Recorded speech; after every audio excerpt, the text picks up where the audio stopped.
This week, we've got a great announcement regarding the Lysium, the former educational publication of the Grand Lodge of Illinois. That's right, the former. What could be happening with the Lysium? Could it be coming out from underneath the umbrella of a particular Grand Lodge? Maybe. We've got a bunch of news regarding that. Then we're going to read an all-new piece that was penned by yours truly about leadership, or how to pretend to be relevant. In a piece where I'm taking apart the idea of focusing on leadership and instead shifting that focus over to the philosophies and tenets of Freemasonry, and of course leadership then follows. All this and more. Stay tuned. Welcome back to Whence Came You, a Masonic podcast featuring research papers and discussions related to Freemasonry. Here's your host, Brother Robert Johnson. Welcome back. This is episode number 621. Happy New Year, everybody. I hope you all are off to a great start and are enjoying yourselves out there. At the beginning of the year, of course, I need to give a huge shout out to our supporters, those contributors, fellows, producers, and legacy partners who make this show possible each and every week, with the exception, of course, of the last couple weeks of the year, so that we can all enjoy time with family. If you are interested in learning how to support this program, go to our website at wcypodcast.com, click on Support the Show, and check out your various options. We have Patreon and PayPal and a shop, bookstores, affiliates, all kinds of great things out there just for you. In the news, well, at least one giant piece of news has happened. In the last few months, of course, there have been some changes, as always, at the Grand Lodge level. Here in Illinois, there have been some committeemen changes, and I am no longer on the Grand Lodge Committee of Masonic Education. As it happens each year or every couple of years, Grand Lodges have turnover and new Grand Masters come in, and they have new visions and other things that they would like to happen, and this is their prerogative, of course, and with all the respect, we step aside and let them do their thing. In this new direction, there has been sort of a gutting of Masonic education as it was previously. They are obviously going to be doing something with Masonic education. I am just not privy to what it is. So, in that way, many of you know that we had been producing for the Grand Lodge of Illinois a Masonic publication called the Lysium. Now, the Lysium, of course, was an e-magazine that dealt with Masonic education. So, a supplement to the members of the Grand Jurisdiction of the state of Illinois each month. They would email this e-magazine that we created out to all of the members of the Grand Lodge of Illinois who had valid email addresses. Now, this was a great success. We had many brothers from all around the world who would read this publication because it was an e-publication. Masons in Illinois would get it and send it out, or they would pick it up on our Facebook page, or even on Scribd. I think we had our issues posted there as well. Well, we also had partnered with the Illinois Lodge of Research to put those up, and as it has it, of course, I was, again, the main person behind the magazine, so not being a part of the committee anymore, what I had decided to do was to use the Lysium continuously. So we have taken past issues and removed any elements that we could that related to Grand Lodge, any specific Grand Lodge thing, and we also rebranded them with the seal of the Masonic Education Alliance. So I'll give you just a little bit of news on this and let you know that right away, the big reveal is that the Lysium will be coming back after 3 or 4 months now, but as a publication for a larger scope education in the Masonic realm, not tied to any one jurisdiction, and no longer under the authority of any Masonic Grand Lodge. So a little bit about it. The Lysium is an e-magazine dedicated to truth and progress in Freemasonry. It has undergone a necessary evolution in order to adapt to changing circumstances. Originally a publication of the Committee on Masonic Education of the Grand Lodge of Illinois, the magazine was the collaborative effort of 2 committee members, myself, of course, and Brother Darren Lainers. However, with the departure of one member, myself, and the Grand Lodge's change in direction, the Lysium faced the threat of going defunct. In response, all previous issues have been rebranded, removing any association with the Grand Lodge of Illinois. While previous versions may still be available on certain websites, they are no longer offered by the publisher, me. These changes in branding ensure that the Lysium can continue as a free and independent publication focused on promoting truth and progress in Freemasonry, regardless of oppositional forces in any Grand Lodge organization. It is important to note that the content, authors, and publishers of the Lysium do not represent any statements or positions of any Grand Lodge, unless expressly stated. The details. The Masonic Education Alliance, a groundbreaking initiative, has emerged as a beacon of light in the realm of Freemasonry. Born out of the necessity to bridge the gap left by dwindling education committees with various grand jurisdictions, this alliance has taken on the responsibility of providing a limitless educational magazine dedicated to all things Freemasonry. Unrestricted by the restraints of any particular jurisdiction, the alliance unites Masonic scholars, writers, and enthusiasts from around the world to create a platform where knowledge can flow freely and uninhibited. In the past, education committees were the pillars of Masonic educational activities, disseminating knowledge and fostering a deeper understanding of the craft within their respective jurisdictions. However, due to various circumstances, these committees have been effectively gutted, leaving a void in the educational landscape of Freemasonry. Recognizing this critical need for a comprehensive educational platform, the Masonic Education Alliance was formed. Unlike traditional Masonic publications, which are often confined by the limitations of a specific grand jurisdiction, the Masonic Education Alliance embraces the power of collaboration and inclusivity. Its mission is to foster a love for learning, share profound insights, and explore all aspects of Freemasonry in an unbiased and global manner.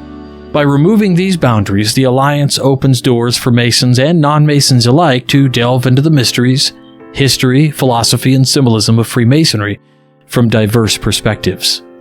Through the publication of a cutting-edge digital e-magazine, the Masonic Education Alliance brings forth a wealth of articles, essays, research papers, and creative works that elevate the intellectual understanding of Freemasonry.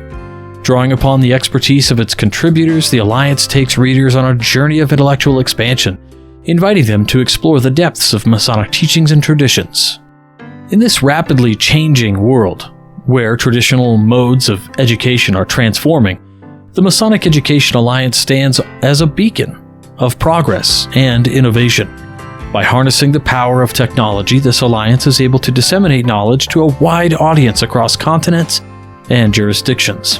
As a digital platform, the alliance ensures that no Mason is left behind, and that access to Masonic education is available to all seekers, regardless of geographical boundaries or political constraints. In essence, the Masonic Education Alliance is more than just a magazine. It is a revolution in Masonic education. With an unwavering commitment to intellectual growth, unlimited collaboration, and global connectivity, the Alliance cultivates a vibrant and dynamic community of Freemasons hungry for knowledge. Together, members of the Alliance strive to preserve the essence of Freemasonry while embracing the transformative power of education in an ever-evolving world. A little about the seal. You'll notice that there is a seal that appears on the front of each issue of the Lysium, and the seal of the Masonic Education Alliance embodies the organization's commitment to providing rich and unbiased content to its readers. So the golden hue represents the wealth of knowledge and information offered, while the borders ensure the protection of the Alliance from external influences and attacks. The square symbolizes the Alliance's dedication to staying true to its research and providing accurate information to its readers. The presence of the all-seeing eye signifies the recognition of a higher power, while the book represents the book of nature, with a stalk of vegetation on one page and an illustration of a germ and the solar system on the other. Absent is the compass, for the search for knowledge knows no boundaries. You can find all the current issues at wcypodcast.com/the-Lysium, Lycium. And all of what I just read to you is what is on the page. You can read the current issue, which came from what is the August-September issue, Volume 3, Number 7.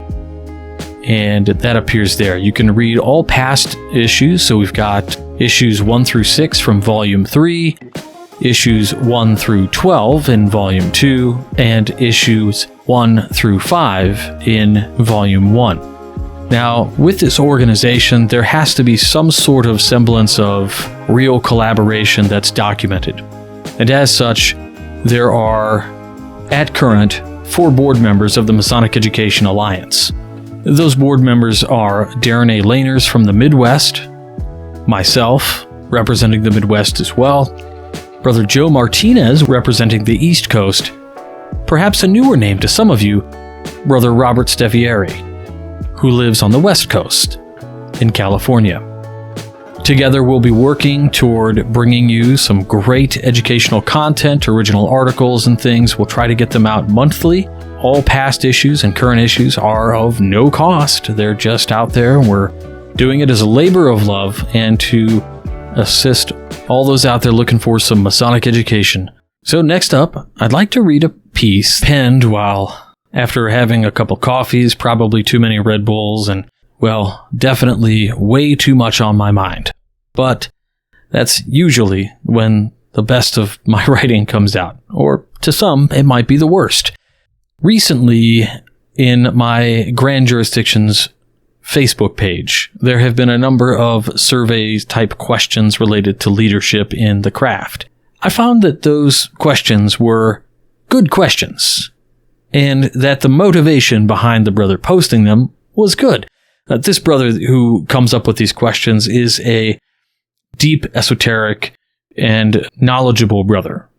I would like to make sure and let everybody know this was not an attack on any one person. Rather, this was sort of an attack on the idea of a focus on leadership over all other things. After I posted it, I was very nervous that I was going to get a number of negative replies, of which I think I only maybe got 1 or 2. However, what I did find is that a number of people took different things from this article that they were quoting around when sharing the article, and I thought that was very strange and interesting, considering all of those things taken together were probably not what I was focusing on, but nonetheless, I'm happy that they found something to latch onto or to identify within the piece, and maybe found a little bit of an advocate in reading what I had written. So without further ado, this is called Not Leadership, or How to Pretend to be Relevant, by Midnight Freemason Emeritus Contributor, Right Worshipful Brother R.H. Johnson, past District Deputy Grand Master. I'm not going to read you the TLDR that I put at the top of the piece until the end, because I'm reading it for you. So, here we go. Freemasonry's job, responsibility, or position isn't to teach leadership. This opaque focus seems to be a trend that certain Grand Lodges or Grand Jurisdictions attempt to lock onto. It's obvious why we do it. It's something tangible and or practical that, as men in modern times, we can use in our daily toolbox. However, that's not why this fraternity exists. I will say this right now. Leadership skills can be developed and honed within the fraternity, just like in any organization where one takes an earnest part. To be clear, we're not unique in building leadership skills. The last time I checked, leadership is not a secret. It is not a mystical element. It is not a spiritual element. It is simply a tool to assist the human in navigating the various functions of life. If we are focusing on leadership for any tangible reason, perhaps it's just that the West Gate has been left unguarded for so long that we find ourselves flooded with dullards and incompetent men. So much so that we find our only recourse, our only response, is to offer some Masonically themed remedial leadership training packaged as something relevant, a la TED Talk. We must also ask the pertinent question. If we are to teach leadership, then who are the teachers? Indeed, those who lead our fraternity are not always in positions of leadership for their ability to lead. More often than not, it's who you know, and more often than that, cronyism. To lead an organization, one must be at the forefront of thinking. They must be progressive. They need an understanding of various business disciplines, such as budgeting, profits and losses, marketing, and an overall vision, which should, if we're to try Freemasonry, as past Grand Master Dwight L. Smith said it so plainly, harken back to the very reason our organization was founded in the first place. What past Grand Master Smith is referring to when he says try Freemasonry isn't leadership. While not always true, but true enough, a well-respected Freemason in my grand jurisdiction named Ralph once said, "Men who aspire to title and rank in Freemasonry never made it in business." Why bring this up? Because what we commonly see are men with a psychological void within their lives. Many of these ilk, likely, were never given a chance to be genuine, respected leaders, and so they focus on their opportunities to grow and become leaders within our fraternity, whether they are qualified or not. Never mind the issues of the aforementioned cronyism or odd appointment choices within our organization. Oh, and don't forget the, hey, they've been in line for so long. It's high time we get back to what Freemasonry was all about, outlined in some of our earliest documents. They are those things that contemporary Masonic authors are writing about today. Go ahead and search Freemasonry all over the internet. You'll find only a few books on the practical nature of the craft. 2 of them might even be written by yours truly. The other, Matt Gallagher's excellent book, Practical Masonry, is wonderful. Other than these, 99% of the books are philosophically based, spiritually minded, and generally speaking, gulp, esoteric in nature. By and large, our Grand Lodges are the only people writing anything of substance on Freemasonry in the realm of administration leadership. Nobody interested in Freemasonry, outside people looking to grow membership, writes about these administrative and leadership things. This begs the question, why are Grand Lodges focusing on them? For them, it's a membership value. To most, it's a last-ditch effort to find something meaningful and tangible for the modern man to grab onto. Why? Because we don't know how to teach anything else. The secret to leadership in Freemasonry is often, I say you do something and you do it. I say jump, you say how high. That's it. If you follow the rules, donate to the charities, hobnob with the right folks, and don't make waves, you'll find yourself creeping up the ladder, perhaps even one day wearing the purple of the fraternity. To avoid painting the fraternity with too large a brush, it must go without saying that there are those within our craft who have reached the top, and many of them have had a clear vision of what Freemasonry represents. It takes courage to stand up for what you believe in, especially when the goals set by previous leaders may not align with your own. For instance, instead of focusing solely on membership increases, you may emphasize education. Not just the knowledge that men can acquire outside the craft, but something more profound. I recall a particular instance when I had dinner with a Master Mason from my jurisdiction who had been named Mason of the Year by our grand jurisdiction. He was a retired Master Chief for the U.S. Navy who told us about a mischievous recruit and the punishments he had received. When the recruit's mother finally got in touch with the Master Chief, she began to yell at him about her son's situation, claiming it was the Navy's job to make him a man. The Master Chief calmly said to the squawking mother, "No, ma'am, your job was to make him a man, and my job is to make him a soldier." He then hung up on her. This story resonates with Freemasonry. Too many of those in positions of authority and power take the position that it is somehow Freemasonry's job to pick up where their families and social circles failed. As for the mission of the Worshipful Master, it's written in many jurisdictions that the Worshipful Master is to impart wise and important truths. This is especially important given that Freemasonry is focused on esoteric practices. If you want to improve your public speaking skills, I recommend joining Toastmasters. The Armed Services, collegiate programs, or regional occupation programs are all excellent options for leadership training. Far better than we are anyway. As I stated earlier, leadership can be developed within the fraternity. And this is no different than any other institution. Good leadership grows within individuals who have a healthy relationship with the craft. And it grows at the speed of the individual. It's not the point within the circle by any means. Here we are, jurisdiction by jurisdiction, consistently focus on this one element. And I will repeat it. Leadership training should not be the primary focus of Freemasonry. Officer training? Awesome. Learning about running a meeting using rules of order and jurisprudence? Wonderful. Learning the meaning of the Grand Lodge Code? Beautiful. This isn't what we are talking about, and this brings us to what we need to focus on.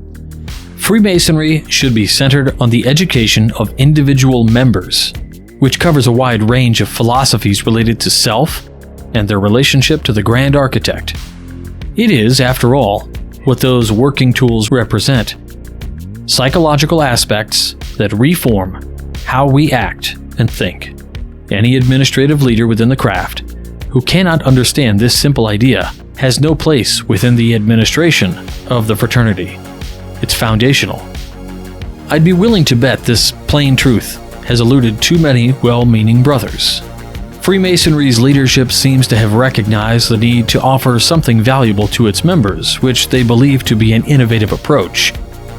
I quote famed Masonic author Walter Leslie Wilmshurst and hope they continue to evolve their thinking. It is absurd to think that a vast organization like Masonry was ordained merely to teach to grown-up men of the world the symbolical meaning of a few simple builder's tools, or to impress upon us such elementary virtues as temperance and justice. The children in every village school are taught such things, or to enforce such simple principles of morals as brotherly love which every church and every religion teaches, or as relief, which is practiced quite as much by non-Masons as by us, or of truth, which every infant learns upon its mother's knee. There is surely, too, no need for us to join a secret society to be taught that the volume of sacred law is a fountain of truth and instruction, or to go through the great and elaborate ceremony of the third degree merely to learn that we have each to die. The craft whose work we are taught to honor with the name of science, a royal art, has surely some larger end in view than merely inculcating the practice of social virtues common to all the world and by no means the monopoly of Freemasons. Surely then it behooves us to acquaint ourselves with what the larger end consists of, to inquire why the fulfillment of that purpose is worthy of being called a science, and to ascertain what those mysteries to which our doctrine promises we may ultimately attain if we apply ourselves assiduously enough to understanding what Masonry is capable of teaching us. End quote. If Freemasonry wants leadership in the community, it should attract leaders rather than attempt to teach leadership by a brother who has the capacity in their life to dedicate. Let's remember that iron sharpens iron. At the beginning of the article, I offered a TLDR, or a too long didn't read, and there were 3 bullets, and those are these. 1. Freemasonry as an organization has no stance, responsibility, or obligation to teach leadership. Leadership can be learned within Freemasonry, but it is no different than how it is learned in other organizations, including real-life work experience. We are not special, which means it isn't our mission. And lastly, there is nothing wrong with hosting leadership training, as long as it is 1. Secondary or tertiary to the understanding, application, and continuing study of the philosophy of Freemasonry. 2. Does not demand a Grand Lodge budget line item expense that surpasses that of Masonic education. 3. Qualified individuals who are leaders in the real world with actual credentials and have resumes that have been validated must lead these workshops or camps. Well, there you have it. Of course, I have plastered this all over the net last week, I think. And if you are so inclined, feel free to share it with your brothers or share this episode out there with anybody you like. Again, my goal with this was not to ruffle feathers, but to simply point out that the reason for the craft is one thing, and that is the betterment of the individual, which happens through a process of Masonic education tied to the philosophies and tenets of the organization, of which modern interpretations of these things, of which in an attempt to be relevant to the everyday man, we have focused, in my opinion, erroneously on topics and subjects that many other organizations teach, and teach way better than we do. So, in order to do what we should be doing, it needs to come back to trying Freemasonry, as Dwight L. Smith once put it in his wonderful work. The primary goal, in my opinion, is that we focus on the philosophy of the craft rather than the profane topics of leadership. And, posting this around, I think a number of brothers, including, I'll name drop here, because Brother Chuck Dunning had recently commented on this, and he essentially, well, in paraphrasing, he said, if you focus on the philosophy, then these leadership skills and other things follow naturally. That's that. I hope you liked this episode this week and enjoyed the announcement about the Lysium and this piece. We'll be back next week with some all-new articles as well as some great segments. I encourage you all, if you can't get enough Masonic podcasts, to check out the Masonic Roundtable that goes live on Thursday nights at 9:30 Eastern, 8:30 Central. And, of course, this podcast comes out on Sunday nights. Sometimes it gets pushed into the wee hours of Monday, but most of the time, Sunday nights at 9:30 is my goal. So until next week, everybody, I hope you all have a wonderful time this upcoming week. To our supporters, the fellows, contributors, legacy partners, and producers, thank you guys so much for your assistance with the production of this show. It makes all of it possible. It allows us to make the Lysium, this free kind of magazine for everybody out there, all of this stuff. So again, really, very genuinely thankful to you all, and I feel very privileged to be able to do this. So again, thanks again. We'll talk to you all next week, and until then, stay on the level. For Whence Came You, I'm Robert Johnson. Take care. You've been listening to Whence Came You, a Masonic podcast featuring research papers and discussions related to Freemasonry with your host, Brother Robert Johnson. Be sure to join us for our next edition.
WCY Media.